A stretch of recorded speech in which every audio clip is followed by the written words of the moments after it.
Naibu Waziri Mkuu na Waziri wa Nishati Dr. Doto Biteko ameshiriki katika mkutano wa Baraza la Mawaziri wa Nishati wa nchi wanachama wa Umoja wa Soko la Pamoja na Kuuziana Umeme katika Ukanda wa Mashariki mwa Afrika EAPP na mkutano mkuu wa washirika wa taasisi za umeme za nchi wanachama uliofanyika Kampala nchini Uganda.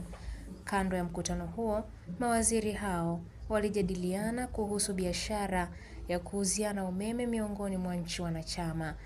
Awali akifungua mkutano huo, waziri wa nchi wa nishati wa Uganda, Mheshimiwa Sidronisio Opoloto Akaasai, amesema kuwa lengo la EAPP lililoanzishwa Aprili 24, 2005 ni kuwa na uwiano sawa wa rasilimali ya nishati katika ukanda huo.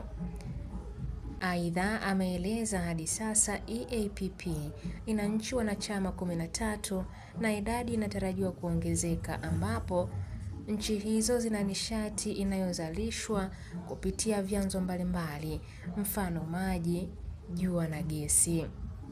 Hata hivyo, mahitaji ya umeme ni makubwa kuliko umeme unaozalishwa kwa sasa ambao ni megawati 19,000 pekee.